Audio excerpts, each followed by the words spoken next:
La paracha de la semaine, parachat Chukat, s'ouvre sur, comme son nom l'indique, Chukat à Torah.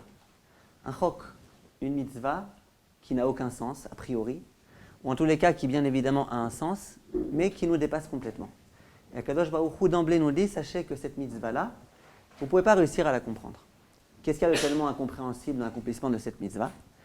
C'est que lorsque on va procéder au Efer Apara, on va devoir rendre purs des gens qui étaient impurs.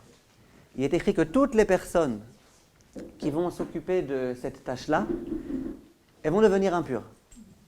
Et tout ça pour purifier une personne qui jusqu'à présent était impure. Donc l'incompréhensible. En général, pour pouvoir purifier quelqu'un d'autre, il faut soi-même déjà être pur. Si moi-même je suis impur et que cette vache-là, elle me rend impur quand je suis en train de la toucher, c'est bien que cette vache-là, elle est impure. Alors comment cette même vache-là, elle va pouvoir rendre pur quelqu'un? Une mitzvah incompréhensible. Rashi immédiatement nous dit les fiches à Satan ve'umot ha'olam monin et Israël. Le Satan et les nations du monde, lorsqu'elles entendent que le Ham Israël accomplit cette mitzvah, elles viennent pour le taquiner. L'omar ma mitzvah azot, nous disant c'est quoi cette mitzvah? Ou mata'am yeshba, quel est le sens de cette mitzvah? Le fichar katuv ba chuka. C'est pour ça qu'Hachem d'emblée il nous annonce la couleur et il nous dit sachez que c'est une chuka. Gzera yimi lefanai ve'en lecha reshut le'arer achareya. C'est une gzera, donc c'est quelque chose que vous êtes obligé d'accomplir, que vous compreniez le sens ou que vous ne le compreniez pas, et vous n'avez pas le droit de vous laisser intimider par les nations du monde. La question qui se pose, c'est pourquoi ça dérange tellement les nations du monde? Laissez-nous faire notre vie. Les autres mitzvot, elles ne les dérangent pas. Cette mitzvah-là, elle les dérange. Et Hachem, il dit attention, vous-même, vous ne vous seriez pas posé de question. Vous risquez de vous poser une question à cause du questionnement des autres nations. Pourquoi? Si cette mitzvah est tellement ridicule, on devrait de nous-mêmes se poser la question. Et Hachem devrait nous dire, ne vous posez pas de questions, sachez que c'est un chok. On voit là, visiblement, cette mitzvah-là, qu'il y a quelque chose de particulier qui fait que les nations, elles ont du mal avec. La question, qu'est-ce qu'il y a de tellement particulier? Alors, l'année dernière, on avait développé en long, en large et en travers l'aspect particulier de cette mitzvah. C'est un cours qui était vraiment important. Il se trouve sur le site si vous voulez. Mais cette fois-ci, on va essayer d'aborder le sujet d'une autre façon, sous un autre angle, et qui va être tout aussi important et intéressant, Bezrat Hashem. Dans la suite de la paracha, il va y avoir un incident. Myriam va malheureusement mourir et il ne va plus y avoir d'eau. Que se passe-t-il à ce moment-là?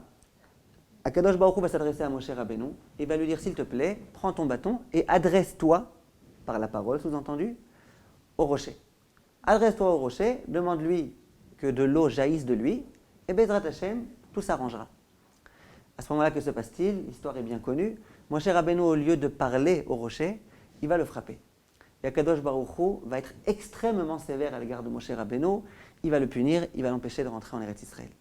Question qui se pose, qu'est-ce qui lui est arrivé à Moshe Rabbeinu? Moshe Rabbeinu, Avdi Moshe, c'est l'homme qui est le serviteur par excellence. Comment il a pu la détourner de la parole d'Hachem? Hachem lui dit, parle. Alors parle. Pourquoi Moshe Rabbeinu a pensé qu'il valait mieux donner des coups au rocher plutôt que de parler? Autre question qui se pose. En dehors de ça, il est écrit Vatamot Sham Myriam. Myriam est décédée. Et Rashi va demander Lama nismecha parashat mitat Myriam les parashat para aduma. Pourquoi y a-t-il une juxtaposition entre la mort de Myriam et la paracha de la para aduma? S'il y a une juxtaposition, c'est qu'il y a un rapport. Quel est le rapport? Dit Rashi immédiatement, c'est pour nous enseigner que de la même façon que la para aduma, elle purifie, elle pardonne, il y a écrit dans les termes de Rashi, Ma para aduma mechaperet, af mitat tzadikim mechaperet. De la même façon que la mort, que la para aduma, elle permet de purifier, elle permet de pardonner, de la même façon, la mort d'un tzadik, ou d'une tzadika en l'occurrence, Myriam, elle permet de pardonner. Question qui se pose, quel rapport? La para aduma, on a bien compris, c'est un chok. Donc, chercher à comprendre, on ne peut pas. Mais quel rapport? Alors, du fait que la para aduma, elle purifie, de la même façon, la mort d'un tzadik, elle purifie, quel rapport? Où est-ce qu'il y a un rapport, mis à part la juxtaposition? C'est une question qui se pose. Juste après, dans la paracha, il va y avoir un autre incident. Les Bnei Israël, ils vont vouloir passer, pour pouvoir se rendre le plus rapidement possible en Eretz Israël, par le territoire de Édom. Édom va refuser. Et à ce moment-là, les Bnei Israël, ils vont devoir faire un grand détour. Et à ce moment-là, les Bnei Israël, ils vont en avoir marre. Ils vont en avoir ras-le-bol, comme on dit. Il est écrit dans le pasuk, Vatiktsar nefesh ha'am baderech. Le peuple juif, il va en avoir marre. Dit Rashi, ça veut dire quoi? Betorah haderech sheuksha lahem. Ils en ont marre de faire tout ce chemin-là. Et ils se disent comme ça, Arshav haynu krovim likanes laaretz. On était vraiment à 2 pas de rentrer en Israël. Ve'anu chozrim le'achorenu. Et maintenant on doit faire des détours. Kach chazru avotenu v'nishtau shloshim v'shom. Nos parents aussi. 38 ans, ils sont comme ça, ils se sont promenés dans le désert, ils ont eu des détours et des rallongements, etc. Lefichach katzra nafsham beinu yaderech. C'est pour ça qu'ils en ont eu véritablement marre. Maintenant, Rashi veut bien insister. Ça veut dire quoi, ils en ont eu marre? En français, on dit en avoir marre. Quelle est la traduction littérale d'en avoir marre? Alors, pour jouer avec les mots, marre en hébreu, ça veut dire amer. Mais ça veut dire quoi? Alors, Rashi, il explique. C'est peut-être de la psychologie, on ne va pas s'étendre sur ça, mais il explique. En dato rechava lekabel oto adavar. Son esprit n'est pas suffisamment large pour pouvoir encaisser encore cette chose-là. Ve'en lo makom betoch libo lagur sham oto atzar. Et dans son cœur, il n'a plus suffisamment de place pour pouvoir contenir cette souffrance. Eno yachol esovlo, il dit Rashi. En adat sovlato. L'esprit n'en peut plus, le cœur n'en peut plus. Ça veut dire quoi? En général, dans le cœur, il y a de la place. Il y a beaucoup de place. Il y a des difficultés, il y a des pépins, on encaisse. Au bout d'un moment, il n'y a plus de place. Les Bnei Israël, pendant 38 ans, ils étaient comme ça, en train de marcher, en train d'attendre de pouvoir un jour arriver en Eretz Israël. Ils sont maintenant à 2 pas. Qu'est-ce qui se passe? À ce moment-là, malheureusement, Gzera, il faut faire tout un long détour. Ils en ont eu marre. Qu'est-ce qui se passe quand quelqu'un en a marre? Eh bien, il perd complètement les pédales, il dégringole complètement et il dit des bêtises. Les Bnei Israël, ils ont dit à ce moment-là des très grosses bêtises. Qu'est-ce qu'ils ont dit? Ils ont dit à Moshe Rabbeinu, écoute, ça suffit, nafshenu ketzara belechem akelokel. Notre esprit, il en a marre de ce pain-là. Il parlait de la manne. Ça veut dire quoi, lechem akelokel? Dit Rashi, les fiches à aman nivla baevarim. La manne, c'était un pain tellement léger qu'immédiatement il était absorbé dans le corps de l'homme. Karou kelokel. C'est pour ça qu'on l'appelait le lechem à kelokel. Kelokel, c'est-à-dire kal. Kal, c'est quelque chose qui est léger. Amrou atidama nazé sheitpach bemerenu. Klum yesh yilod isha shemachnis ve'eno motzi. Ils ont dit à un moment donné, notre ventre il va exploser. Pourquoi? La nourriture, elle est complètement absorbée. On n'a pas besoin d'aller aux toilettes. Est-ce qu'on a déjà vu un être humain qui rentre de la nourriture et qui ne la sort pas? Ça veut dire qu'ils en ont eu marre, ils étaient tristes de ne pas pouvoir aller aux toilettes. Franchement, exagéré, non? Eh bien, quand on perd les pédales, quand on en a marre, quand on n'en peut plus, on peut en arriver à dire ce genre de bêtises. La manne qui était un pain justement léger, qu'est-ce qu'on peut espérer de mieux qu'un pain léger, qui avait tous les goûts? Eux, non, ils se plaignent. Ils se plaignent, moralité, qu'est-ce qui se passe? Akadosh Baruch Hu envoie les serpents. Les serpents, malheureusement, mordent un certain nombre de Bnei Israël qui vont mourir. À ce moment-là, fabuleux, les Bnei Israël vont comprendre qu'il y a eu ici un problème et qu'ils sont fautifs. Et que ce n'est pas pour rien qu'ils se font mordre par des serpents. Que se passe-t-il à ce moment-là? Ils viennent voir Akadosh Baruch Hu, ils lui disent, s'il te plaît, Hachem, on a fauté, Chatanu, qui dit Barnu be Hachem ou Bach. On a parlé contre Hachem et contre toi, Moshe Rabbeinu. Itpalel, prie pour nous, s'il te plaît. Et Moshe Rabbeinu, immédiatement, va prier. Et de là va dire Rashi, on voit qu'il faut pardonner facilement. Moshe Rabbeinu, il aurait pu faire le vexé. Hachem, il aurait pu faire le vexé. Non, rapidement, immédiatement, d'accord, vous faites teshuva, on pardonne. Comment guérir les personnes qui se sont fait mordre par des serpents? Dis à Kadosh Baruch Hu, tu vas prendre un serpent en airain, que tu vas placer très très haut, et toute personne qui se sera fait mordre par un serpent, qu'elle regarde ce serpent, ce grand serpent. Et puis, Bezrat Hashem, elle vivra. Question qui se pose. Si jamais les Bnei Israël ont fait teshuva, et qu'Hachem accepte la teshuva, alors pourquoi il y avait besoin de faire ce serpent-là, d'airain? À quoi il servait? Dit la Mishnah dans Masechet Rosh Hashanah, que c'est quoi cette histoire de ce serpent? Quoi, c'est vraiment le serpent qui guérit? On sait très bien que c'est Hachem qui guérit. Dit la Mishnah, oui, mais c'est pour nous enseigner que lorsque les Bnei Israël lèvent leurs yeux, parce que le serpent était placé en hauteur, lorsqu'ils voient ce serpent, immédiatement, qui est-ce qu'ils voient aussi? Le ciel. Le ciel, c'est la symbolique d'Akadosh Baruch Hu, de l'infini. Et lorsqu'on voit le ciel et qu'on se place dans une situation d'infériorité par rapport à Kadosh Baruch Hu, mais Sha'abedim libam bashamaim, à ce moment-là, Kadosh Baruch Hu est prêt à pardonner. Donc, il fallait forcément qu'il y ait ce serpent d'airain pour que les Bnei Israël puissent regarder vers le haut. J'ai remarqué tout à l'heure, il y avait un avion de guerre qui passait. Je me suis dit, bon, les avions de guerre, c'est bien qu'ils soient en haut et pas en bas. Comme ça, au moins, quand il y a un avion de guerre, immédiatement, on voit l'avion et on regarde le ciel. Et on pense à Kadosh Baruch Hu. Et grâce à ça, on peut, Bezrat Hashem, réussir à l'emporter. Ce qui est écrit ici, c'est que le but donc de ce serpent, c'était pour que les Bnei Israël regardent le ciel. Demande le Ohr HaChaim à Kadosh, alors pourquoi c'est la peine qu'il y ait un serpent? Il eût mieux valu dire aux Bnei Israël, toute personne qui s'est fait morte par un serpent, qu'elle regarde le ciel. Ça aurait été plus simple. Autre question qui se pose aujourd'hui, je vous bombarde de questions. Excusez-moi, à la fin on répondra à Bezrat Hashem. Autre question qui se pose. Pourquoi Moshe Rabbeinu a fait un serpent en airain? Hachem lui a dit, tu feras un serpent, Nachash. Il lui a pas dit, tu feras un serpent d'airain. Et Moshe Rabbeinu, de sa propre initiative, a décidé de faire un serpent en airain. Pourquoi? Comment ça se fait? C'est une bonne question, non? Alors, qu'est-ce qui se passe ici? Comment comprendre tous ces points-là? En fait, il faut comprendre, dans cette paracha, il y a vraiment un véritable yesod qui n'est pas connu, qu'on n'a jamais dit dans ces cours et qu'il faut connaître. Il est urgent, il faut absolument le connaître, l'intégrer, le comprendre. Et ça nous permettra, Bezrat Hashem, d'affronter les difficultés de la vie, qui n'en est pas, Bezrat Hashem, qui est que des joies, que du bonheur. Mais en tous les cas, puisqu'Hachem nous aime, quelquefois il nous éprouve.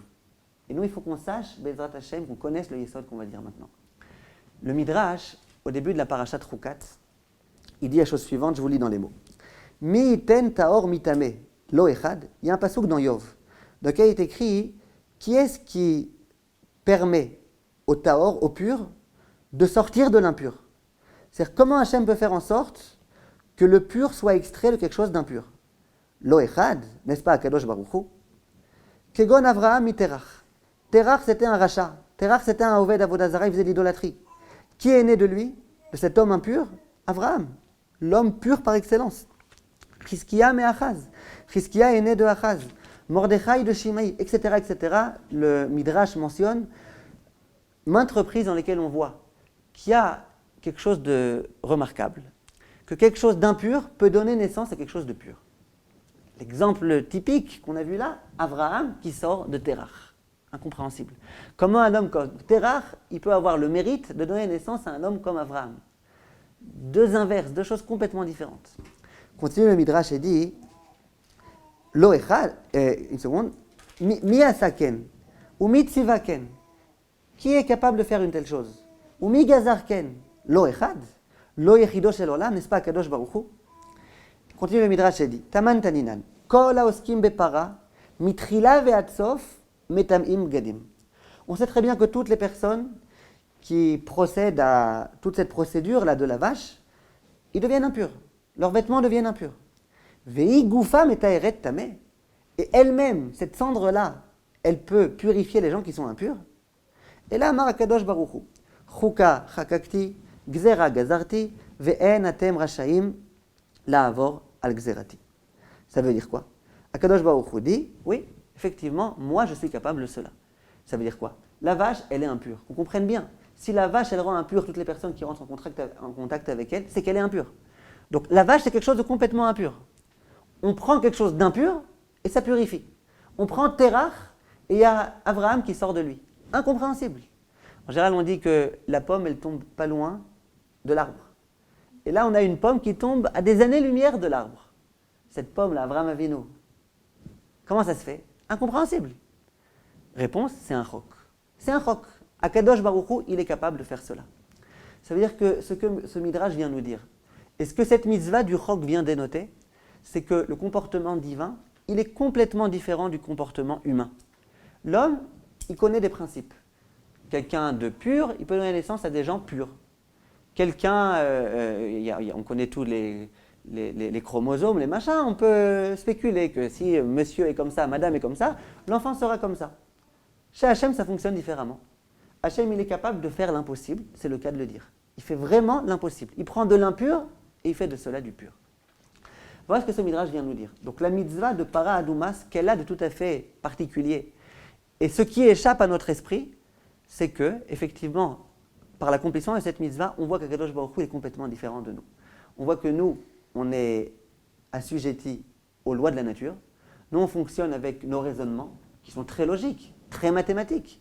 Mais Hachem, lui, il défie complètement toute cette mathématique. Hachem dit, je prends de l'impur et ça donne du pur. Vous avez des questions? C'est un chok. Donc voilà le sens de ce chok. Donc le chok, on ne le comprend pas, mais au moins on comprend ce qu'on ne comprend pas. Et on comprend qu'on ne peut pas comprendre. On comprend qu'on ne peut pas comprendre parce que Yechido Shel Olam. C'est Akadosh Baruch Hu qui a donné cette mitzvah-là, lui qui gère le monde, lui qui a sa stratégie, lui qui fait ce qu'il veut, quand il veut, de la façon dont il veut. Dit le Ramban que tout ce qui s'est passé avec ce fameux serpent d'airain, c'est exactement cette même idée-là. Ça veut dire quoi? Le Ramban explique, il était médecin, et il dit qu'on a un principe. Lorsqu'une personne s'est fait mordre par un serpent, piqué par un serpent, et que le venin commence donc à rentrer dans son corps, à ce moment-là, il faut absolument que cette personne-là, elle détache son esprit complètement du serpent. Racontez-lui une blague, faites ce que vous voulez, mais qu'elle détache son esprit complètement du serpent. Plus elle va penser au serpent, plus le venin va se diffuser, va rentrer, va se propager dans son corps. Donc, vous voulez complètement guérir, vous voulez que le venin ne continue pas à se propager, pensez à tout, sauf au serpent. Là, que se passe-t-il? Demande le Ramban. Les hommes se sont fait mordre, piquer par un serpent, et Akadosh Baruch Hu, il dit surtout, vous savez ce qu'il faut que vous fassiez? Regardez le serpent. C'est incompréhensible. Mais en plus que ça, ce serpent-là, c'était un serpent qui ressemblait énormément au véritable serpent. Le Ramban va dire pourquoi Moshe Rabbeinu a fait un nachash en échochet. Il dit parce que vous savez les serpents qui ont les yeux rouges là comme ça, les vipères. Il dit c'est exactement cette couleur-là, la couleur de l'airain, du cuivre. Il fallait absolument faire un serpent qui ressemble énormément au serpent qui nous a mordus. Rashi va dire pourquoi nachash en échochet, parce qu'Hachem a dit fais un nachash. Maintenant l'étymologie de nachash c'est airain. Donc il a voulu que quand on voit ce nachash, dans tous les domaines, on se rappelle complètement du nachash, qui nous a mordus. Comment ça se fait? Ça défie complètement les lois de la nature. Dit le Ramban, c'est justement ça. Je vous lis dans les mots. Vetziva kadosh baruch hu le Moshe la'asot lahem dmut saraf, ou amemit otam. Akadosh baruch hu a demandé à Moshe Rabbeinu de faire justement un serpent qui a la forme, qui a l'apparence de ce serpent-là qui les a piqués. Ve'aklal, et le principe est le suivant. Kitziva sheitrap'u bamazik amemit bateva. Hachem a demandé qu'ils soient guéris par celui qui justement leur a occasionné ce problème-là. Ve'asu dmuto ve'shmo, et ils ont fait en sorte qu'ils soient complètement ressemblants à celui-là. Pourquoi?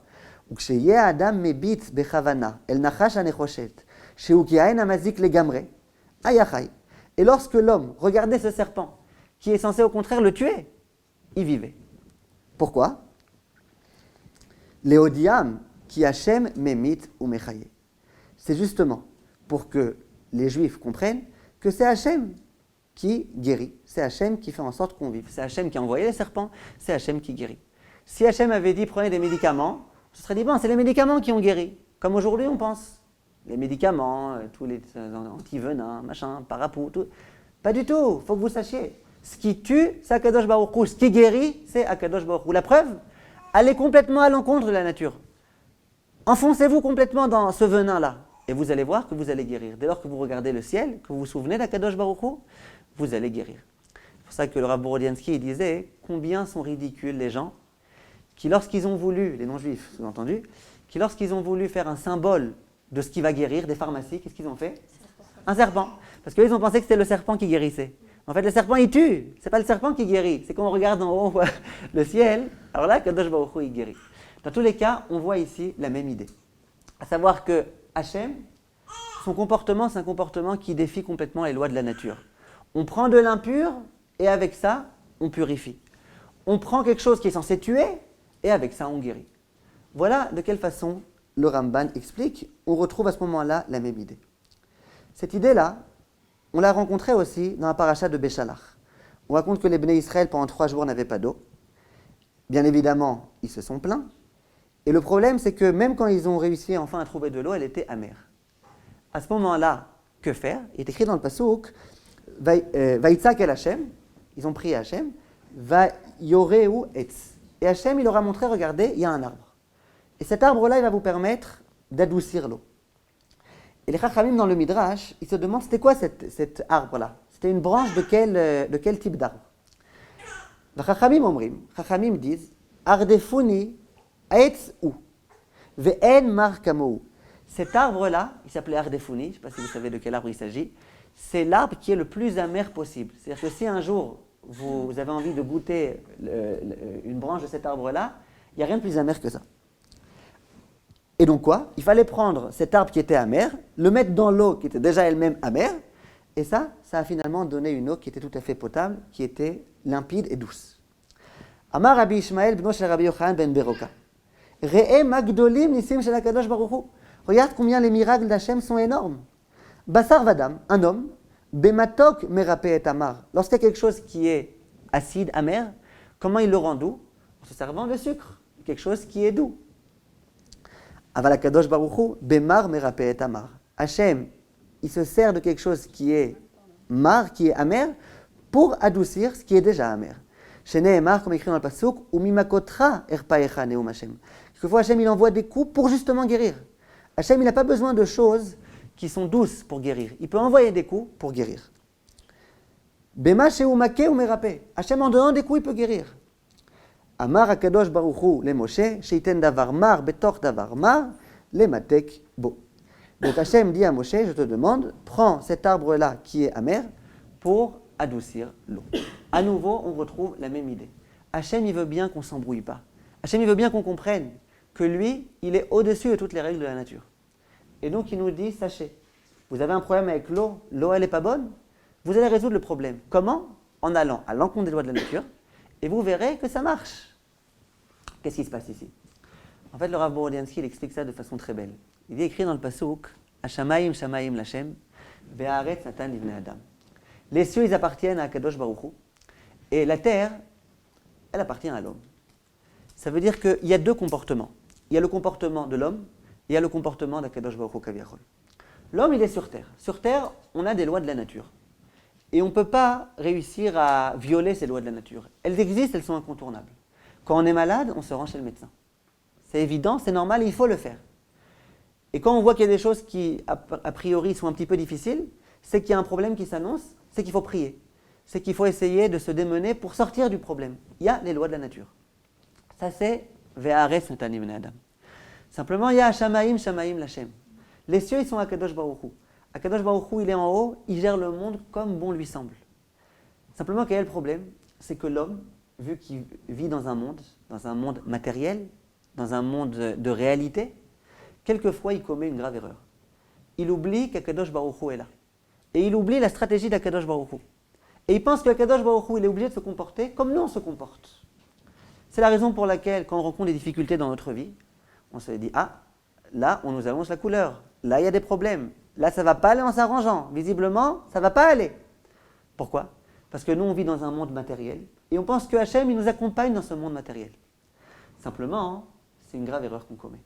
Akadosh Baruch Hu, il est au-delà des lois de la nature. Hachem, il n'a pas besoin du tout de s'assujettir à ces lois-là. Hachem, il fait ce qu'il veut. Hachem, il peut prendre du mar, Hachem, il peut prendre de l'impur et réussir à extraire de cela, avec je ne sais pas quelle formule chimique, mais ça ne m'intéresse pas, quelque chose de pur. Ça, c'est le comportement d'Akadosh Baruch Hu. Et nous, il faut bien qu'on le connaisse, ce comportement. Et quand on ne le connaît pas, malheureusement, on a des graves problèmes dans notre existence. Ça veut dire quoi? On arrive à un moment où on voit que ça devient insupportable. Jusqu'à présent, on connaissait les lois de la nature.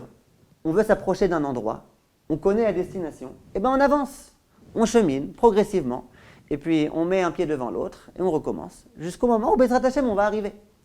Si on voit que maintenant, Edom nous empêche de passer, et qu'on doit faire un grand détour, visiblement, c'est qu'on s'écarte. Dans les lois de la nature, on s'écarte. Or, nous, on ne veut pas. Ça fait tellement de temps qu'on marche, tellement de péripéties. Ça y est, ça commence à devenir une grande randonnée, cette histoire-là, on n'en peut plus. Donc le peuple juif, à ce moment-là, n'en peut plus. Et qu'est-ce qui se passe à ce moment-là? On se plaint. Et qu'est-ce qui se passe à ce moment-là? Akadosh Baruch Hu va vouloir nous donner une leçon. Quand il nous envoie des serpents, il faut qu'on sache, ce n'est pas pour nous embêter. Hachem, il nous aime, Hachem, il nous adore, même quand on fait les plus grandes bêtises du monde, Hachem, il continue à nous chouchouter. Quel était le sens de ces serpents? Le sens, c'était la finalité. Qu'est-ce qui s'est passé finalement?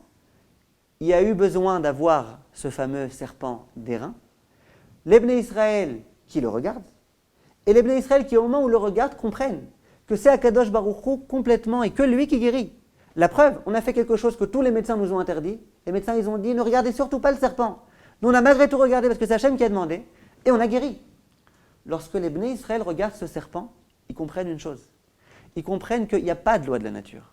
Le peuple juif, il échappe aux lois de la nature. Il n'y a pas de loi de la nature. Il n'y a pas de serpent et il n'y a pas de loi que quand on s'est fait mordre par un serpent, on n'a pas le droit de regarder le serpent. Les médecins, ce qu'ils racontent, c'est vrai pour les non-juifs. Nous, on peut échapper à ces règles-là. À ce moment-là, Akadosh Baruch Hu dit, donc vous voyez bien, pourquoi vous en aviez marre? Parce que vous voyez que malheureusement, c'est difficile. Malheureusement, on s'écarte. Malheureusement, on est loin d'arriver en Israël.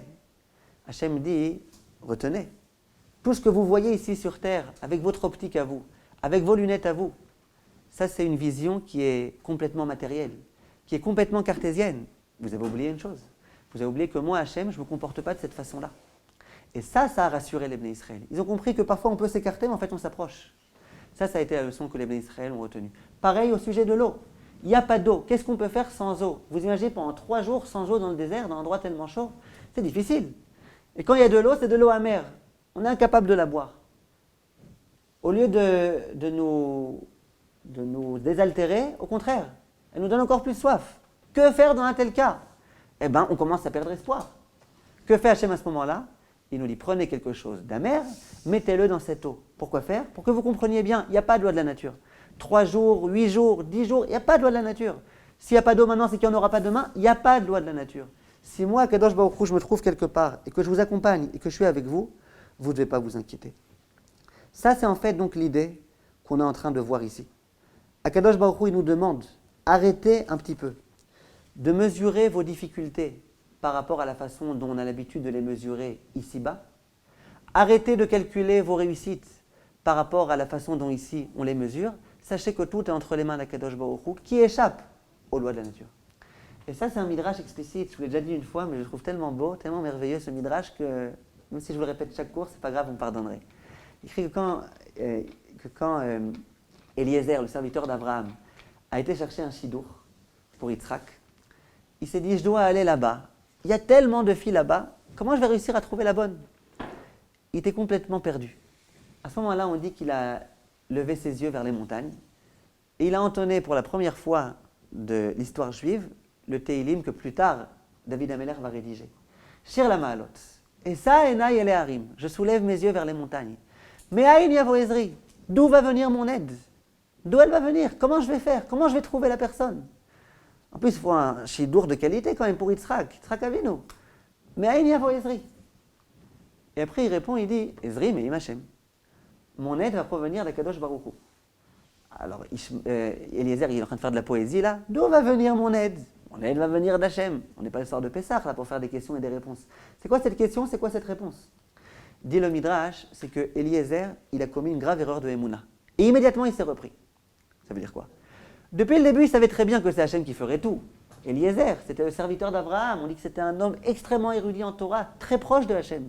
Eliezer, c'était pas n'importe qui. Il savait que c'était Hachem qui pouvait tout faire et qui ferait tout. Simplement, dans un premier temps, il s'est dit, mais Aïn Yavo Ezri. Bien sûr qu'elle va venir par Hachem, mais comment? Par quel tuyau? De quelle façon? Qui est-ce qui va venir? Qui est-ce qui va proposer? Avec qui je vais parler? Aux yeux de qui je vais trouver grâce? Mais Aïn, comment? De quel moyen? De quelle façon? Et immédiatement, il s'est repris. Il s'est dit, c'est ça un juif de la Torah? Un juif de la Torah, il pose des questions, comment? Moi, je veux comprendre, moi, je veux voir, moi, je veux constater. Il a fait tchouva. Il a dit, ma pitom, c'est une fausse question, ça. Ezri me'im Hashem. Mon aide, elle viendra d'Hachem. Comment? Pourquoi? Par qui? Ça m'est égal. Mon aide me viendra d'Akadosh Baruch Hu. C'est exactement ce qu'on est en train de dire ici.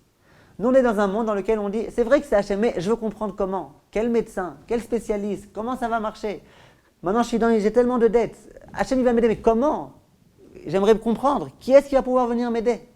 Réponse, ne te fais guère de soucis. Oublie le monde dans lequel tu es, ce monde matériel-là. Retiens qu'il y a Kadosh Baruch Hu qui t'accompagne, qui te donne la main, qui t'accompagne. Et lui, Hachem, il peut faire tout ce qu'il veut. Il peut prendre l'impur et le rendre pur. Il peut prendre le mal et le rendre bien. Il peut prendre des dettes et les transformer en plus dans le compte en banque. Il peut faire ce qu'il veut. Il peut prendre quelqu'un de malade et le guérir avec du poison. Il fait ce qu'il veut. Kadosh Baruch Hu, il fait ce qu'il veut. Ça, c'est ce qui est écrit ici. Et ce principe-là, On le voit vraiment à maintes reprises dans la Torah. Avec Yosef, par exemple. Les frères de Yosef, ils l'ont vendu. Yosef, pendant une longue période, il pensait que vraiment c'était pour son mal. Et à la fin, il va dire à ses frères, vous avez voulu me vendre, vous avez souhaité mon mal, mais Hachem, lui, il s'occupait de tout. Hachem, il savait que c'était pour le bien. Le Gaon de Vilna disait, sache que demain, tu riras de ce qui te faisait pleurer aujourd'hui. L'homme, il pleure, c'est trop difficile, il y a des émotions de tout genre, il y a des difficultés de tout genre, et il pleure. L'humain pleure. Dit le Gaon de Vilna, sache que demain, tu riras de ce qui te faisait pleurer aujourd'hui. Combien de fois on remarque ça? Des gens qui pleurent. Une fille qui pleure parce qu'elle avait un chidour et tout, et finalement, lui, il a refusé. Quelques jours après, quelques mois après, il s'avère que lui, c'était quelqu'un qui se droguait, et c'est quelqu'un qui était ceci et qui était cela. Et elle, Baruch Hashem, elle a trouvé un super chidour et elle est contente. On rigole de ce qui nous faisait pleurer hier. Ça veut dire quoi? Il n'y a pas de teva. Il n'y a pas. Alors moi, je vis dans mon monde. Aujourd'hui, je vois que c'est tout difficile. Toutes les portes se ferment devant moi. Simplement, on oublie avec qui on est. On oublie qu'on est avec Akadosh Baruch Hu. Moi, pour vous donner qu'un exemple qui m'a marqué, quand j'ai voulu aller à la yeshiva, j'avais une idée très précise. Je voulais aller dans une yeshiva très précise, ici à Beit Vagan. Je voulais vraiment. Et j'espérais. Et puis, malheureusement, entre guillemets, malheureusement, en tous les cas, à cette époque, c'était vraiment malheureusement, c'était un drame, on m'avait accepté dans cette yeshiva. Donc j'étais obligé d'aller dans une autre yeshiva, de moins grande renommée. Et j'étais dans cette yeshiva-là. Avec un peu de recul, je peux vous dire que si j'avais été dans la yeshiva dans laquelle je voulais aller au début, aujourd'hui, je n'aurais pas été là pour vous donner des cours. Pourquoi, comment, ce n'est pas le sujet maintenant. Mais avec du recul, j'ai vu, la yeshiva dans laquelle j'étais était vraiment faite pour moi. J'ai réussi à acquérir beaucoup de Yirat Shamayim, j'ai réussi à me construire un petit peu dans cette yeshiva, ce que j'aurais jamais réussi à faire dans l'autre. Mais à ce moment-là, il n'y avait rien d'autre. C'était ou cette yeshiva ou rien. D'accord ? Simplement, Akadosh Baruch Hu, lui, il a d'autres cheshbonot que nous. C'est pour ça que, personnellement, ça m'a beaucoup irrité. À l'époque où il y a eu l'attentat en France, quand j'ai entendu des échos, à mon avis complètement aberrants, de tout type de personnes, y compris même de rabbanim, qui se permettaient de dire, sachez maintenant qu'en France, ça va aller en s'empirant. Jour après jour, vous allez voir. Et cet attentat qu'il y a eu là, c'était que une entrée. On m'a dit qu'il y en a qui ont dit c'est un hors-d'œuvre. Vous allez voir, ça va aller qu'en s'empirant. Et moi, à ce moment-là, j'ai fait un cours sur la Aliyah, et j'ai dit, qui permet de dire ça? Pourquoi dire ça? Il y a eu un attentat à Toulouse, Baruch Hashem, il y a eu plusieurs années de silence. Qui permet de dire ça? Alors bien évidemment, qui permet? Regardez, le nombre d'Arabes qu'il y a en France, le nombre de personnes de Daesh qui sont en France, si on spécule un tout petit peu, qu'on a un tout petit peu d'intelligence, on comprend que c'est ce qui va se passer. Alors, à mon avis, de prophètes, il n'y en a plus dans notre génération. Des Mekoubalim, il n'y en a plus non plus. C'est bien à savoir. Mais en tous les cas, même s'il y a peut-être des semblants de Mekoubalim, s'il y a des personnes qui connaissent bien la Kabbalah, mais des prophètes, il n'y en a pas. Il n'y en a pas. Simplement, qu'est-ce que ces rabbanim étaient en train de dire? Ils étaient en train de dire 1 plus 1 égale 2. 1 plus 1 égale 2. Regarde dans quel monde tu es. Regarde la France dans quel état elle est. Regarde combien il y a d'antisémitisme. Regarde combien il y a. 1 plus 1, ça fait 2. Et donc, sachez que s'il y a eu un attentat, ça va faire que s'empirer. Ce qu'ils ont oublié, ces personnes-là, malheureusement, c'est que 1 plus 1, ça fait 2 sur Terre. Mais nous, on oublie l'équation d'Akadosh Baruch Hu. Akadosh Baruch Hu est là. Si jamais on faisait 1 plus 1, on aurait déjà dû tous être morts. En Israël et en France et partout, en Amérique, partout. On n'aurait plus dû être là, ça fait déjà des années. Pourquoi on est là? Parce que 1 plus 1, ça ne fait pas 2. Voilà, je suis heureux de vous le dire. 1 plus 1, ça ne fait pas 2. Ça fait 2 ici. Nous, on veut être réaliste, cartésien et mathématique. Oui, mais Hachem, il n'est pas mathématique. Pour Hachem, 1 plus 1, ça ne fait pas 2. Et donc pour Hachem, il peut y avoir tous nos ennemis. Si Hachem n'a pas décidé, il n'y aura rien. Et Baruch Hashem, jusqu'à présent, il y a eu à peu près du silence, et j'espère que ça continuera, Bezrat Hashem. Et j'espère que bientôt le Mashiach viendra et qu'on sera tous en Israël. Simplement, il ne faut pas qu'on oublie.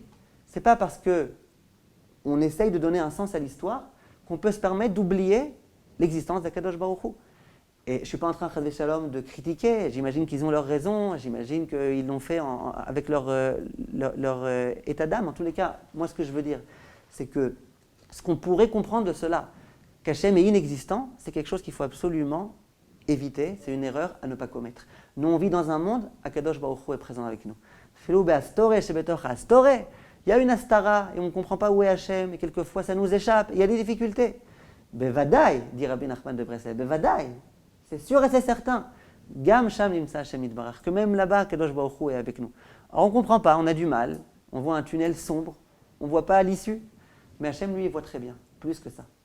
Hachem, dans le tunnel, dans la difficulté, quand il nous donne des coups, quand il est en train de mettre des choses qui sont amères, il est en train justement de préparer notre Géoula, il est en train de préparer notre réussite et de guérir complètement tous nos coups. Voilà ce que Chachamim nous enseigne. Et ça, on le voit de façon explicite, pour vous ramener quelques autres références, dans Rabbeinu Yona. Rabbeinu Yona, dans Sha'arei Teshuvah, écrit de façon explicite. Veyesh ala boteach leochil b'ma'ov tzukato. Celui qui a un bitachon à Kadosh Baruch Hu, il doit lui faire confiance, même lorsqu'il est vraiment au summum de sa souffrance. Qui est à Chocher, écoutez bien les mots, qui est à Chocher sibat haora.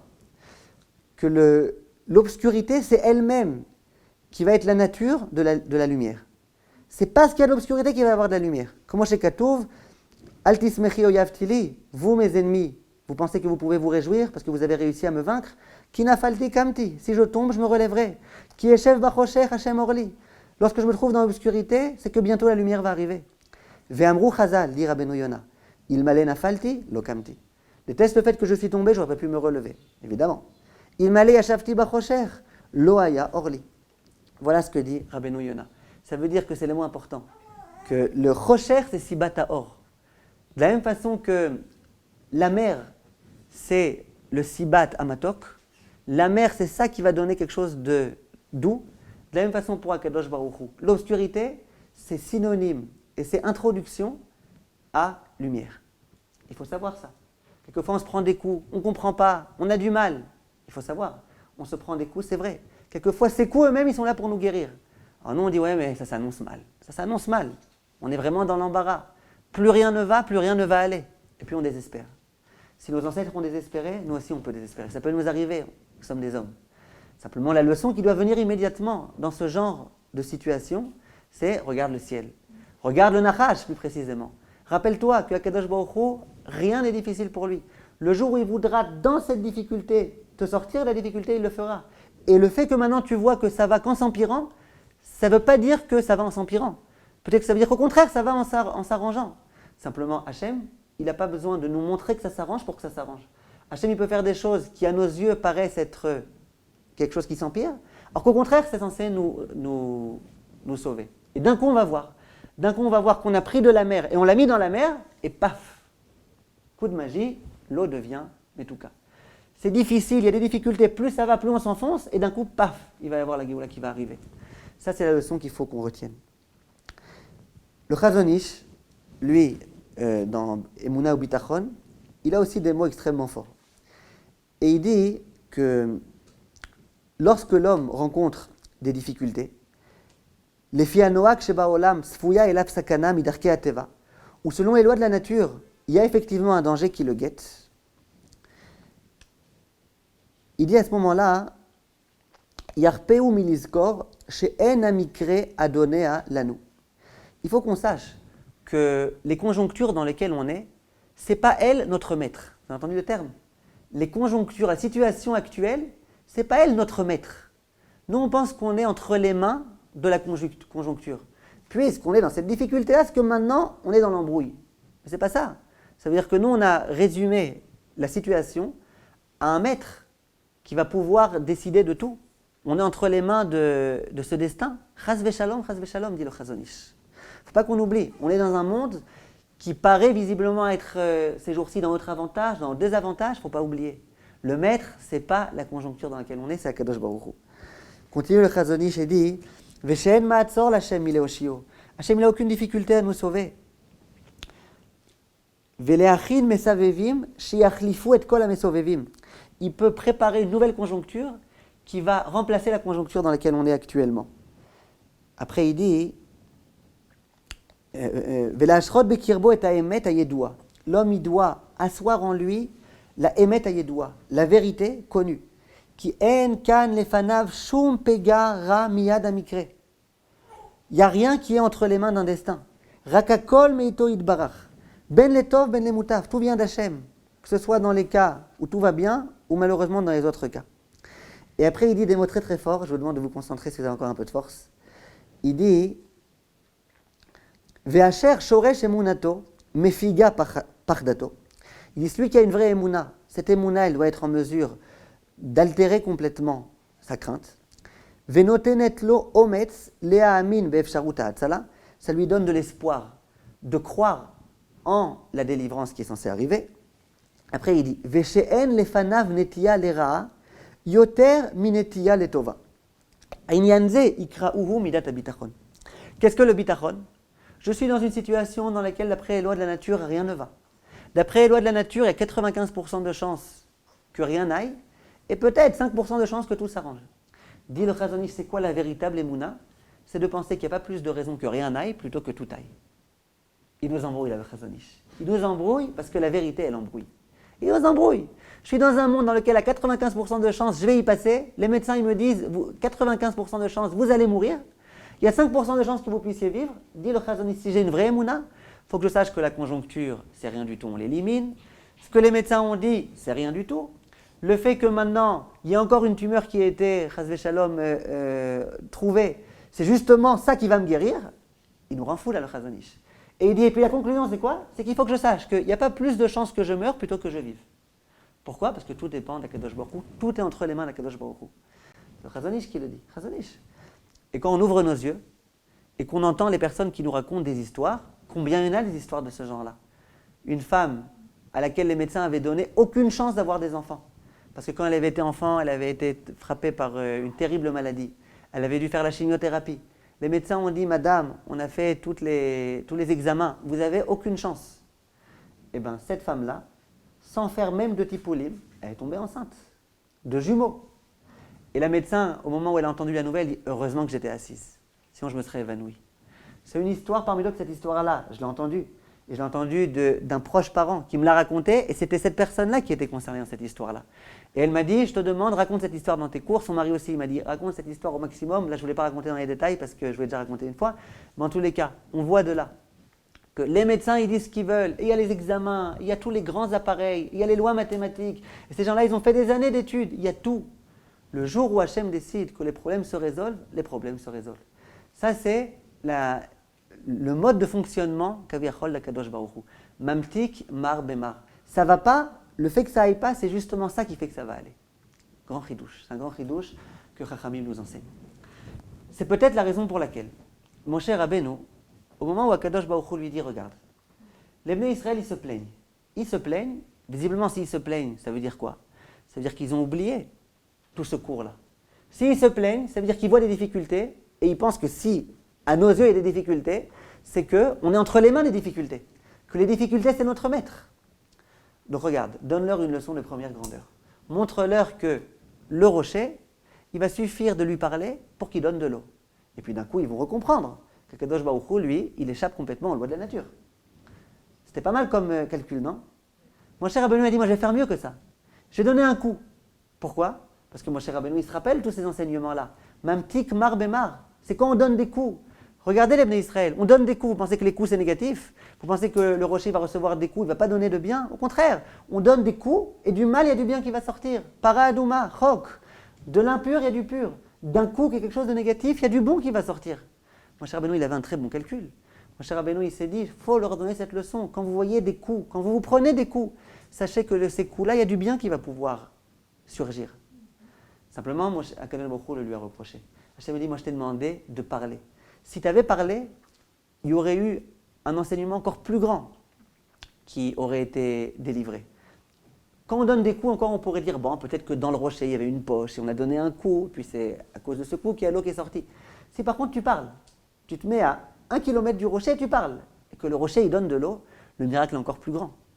Et donc les Bnei Israël, ils auraient encore mieux compris combien, moi, à Kadosh Baruch Hu, je ne fonctionne pas selon les lois de la nature. Toujours est-il, voilà peut-être le raisonnement qui a été celui de Moshe Rabbeinu.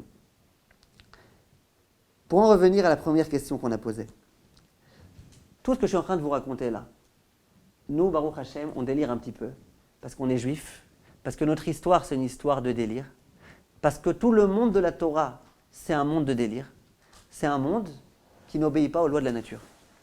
Tous les gens religieux vous raconteront que leur vie, elle n'obéit pas aux lois de la nature. Il n'y a pas de loi de nature. On ne travaille pas Shabbat et pourtant on réussit. Toutes les yeshivot et les kolélim avec toutes les lettres, pourtant ça réussit. On n'obéit pas aux lois de la nature. Tous les exemples ne suffiront pas à bien vous le montrer. On n'obéit pas aux lois de la nature. Ça, c'est le peuple juif. Le peuple juif, il est qu'Akadosh Baruch Hu, il est dans les cieux, avec un comportement surnaturel. Par contre, les non-juifs, eux, pas du tout. Eux, ils sont tellement fiers d'afficher leur diplôme, de montrer le nombre d'études qu'ils ont fait. Ils sont tellement fiers d'être professeurs dans telle et telle académie. Ils sont tellement fiers d'être cartésiens et pieds à terre et tous ces termes-là qu'ils aiment bien répéter à chaque fois. Et c'est quoi encore les autres synonymes de ça? Logique, etc. Bon, peu importe. Pragmatique. Ils aiment bien dire ça, les non-juifs. Puis ils voient des juifs qui tiennent un autre discours. Ils entendent un cours sur Torah Academy dans lequel on dit « Mais faut pas, vous voyez le mal, c'est bien. » Le Chazon Ish dit « Les médecins, ils vous découragent, ne vous découragez pas. Mishtan en pirkei avot, al tityesh min hapuranut. Tu vois les difficultés? Conserve ton espoir à Kadosh Baruch Hu. » Ils disent « Mais ils savent pas ce qu'ils disent. Ils disent des choses qui ne tiennent pas la route. » Mais le pire, c'est que ça marche. Et alors ça les déboussole complètement. Ils ne comprennent pas comment ça se fait qu'on réussisse à se maintenir. On a une Torah qui est illogique. Nos mitzvot, elles sont quelquefois illogiques. Notre discours, en tous les cas, il ne tient vraiment pas la route. Il défie complètement toute leur logique, la logique de leurs plus grands scientifiques. Et pourtant, ça marche. Et pourtant, ça fonctionne. C'est pour ça que lorsque les non-juifs vont entendre la mitzvah de Para Adouma, à ce moment-là, ils vont venir et ils vont dire au peuple juif, c'est quoi ces mitzvot-là? Qu'est-ce que ça veut dire? C'est quoi le sens? Quand on leur parle de Shabbat, ils peuvent comprendre le sens. Quand on leur parle de Kibboud Orim, qu'il faut honorer ses parents, ils comprennent le sens. Ça ne les dérange pas. Ce qui les dérange, c'est ces mitzvot-là qui vont complètement à leur encontre. Ce qui leur dérange, c'est les cours dans lesquels on dit, les professeurs ils disent, les docteurs ils disent, mais n'écoutez pas complètement. Écoutez un petit peu, faites ce qu'ils vous disent, mais gardez confiance en Hachem. Quand on dit c'est Akadosh Baruch Hu qui guérit, ce n'est pas les médecins, ça les irrite, vous imaginez bien. C'est pour ça qu'eux, ils viennent s'en prendre à nous, justement au sujet de ce genre de mitzvot-là. Simplement, Hachem vient et nous dit, attention, lorsque les non-juifs vont essayer de vous tenir ce discours, lorsqu'ils vont essayer de vous faire atterrir sur terre, vous qui êtes dans les cieux, ne les écoutez pas. Restez dans le ciel, restez avec Akadosh Baruch Hu, restez avec ce comportement. Et nous, on a tout à gagner, à vivre de façon surnaturelle. On a toujours gagné de ça, on a tout à gagner. Simplement, il faut, Bezrat Hachem, qu'on ait le courage, qu'on ait la fierté de tenir ce genre de discours et de surtout pas être complexé, d'être joyeux de ce genre de discours. Nous, on vit au-delà des lois de la nature, dans la mesure où on vit avec Akadosh Baruch Hu. Il y a des difficultés, ça ne veut pas dire que c'est des difficultés. Il faut sans arrêt rester avec Akadosh Baruch Hu. Et il y a écrit dans le Teilim, Hachem dilitani. Hachem, tu m'as fait remonter. Mais c'est quoi dilitani? Dilitani, ça vient du terme dli. Comme ça, certains mefarshim m'expliquent. Dli, c'est un seau. Dli, c'est un seau qu'on jette dans un puits. Vous prenez un seau, vous le jetez dans le puits, et tendez votre oreille, écoutez ce pauvre seau, ce qu'il est en train de dire. Il est en train de dire, je suis en train de me noyer, ouais, je suis en train de me noyer. Simplement, il oublie une chose, c'est qu'il est lié à une corde, et qu'en haut, il y a une corde qui va bientôt le tirer. Et au moment où elle va le tirer, il va sortir rempli. Il aura gagné de cette expérience, le seau. Et bien nous, c'est la même chose. On est entre les mains d'Akadosh Baruch Hu. Quelquefois, il nous envoie dans l'eau, on est en train presque de se noyer, et on a l'impression qu'on est en train de perdre. Au contraire, au moment où on est là, il faut qu'on retienne qu'il y a une corde qui se trouve dans les cieux, c'est Akadosh Baruch Hu qui la tient entre ses mains, et Hachem, rapidement, il tirera cette corde. Et nous, on sortira grandi de cette expérience-là. Alors c'est Bezrat Hachem ce qu'il faut qu'on fasse. Cette mitzvah-là du chok, qui est une mitzvah qui n'est pas à la mode parce que nous, on aime comprendre. Il faut qu'on sache qu'on ne peut pas tout comprendre. Il faut qu'on ait l'humilité de reconnaître qu'on est inférieur à Akadosh Baruch Hu. Et qu'on ne peut pas comprendre. Akadosh Baruch Hu, il est grand et nous, on est petits. Akadosh Baruch Hu, il a une logique, il a une chorma qui dépasse la nôtre, qui dépasse largement la nôtre. Nous, il faut simplement que notre émouna, elle intervienne dans ce genre de cas. Et qu'on ait confiance en Akadosh Baruch Hu et qu'on sache qu'il nous aime, qu'il veut notre bien, qu'il nous accompagne. Si nous, on est d'accord de rentrer dans cette aventure-là, dans laquelle on donne la main à Akadosh Baruch Hu, lui, il nous prendra, il nous propulsera, et Bezrat Hashem, qu'on arrive rapidement, alors que les conjonctures ne sont pas du tout forcément en train de l'annoncer, que rapidement on sera surpris de voir le Mashiach arriver et qu'on n'entendra que des bonnes nouvelles, Bezrat Hashem.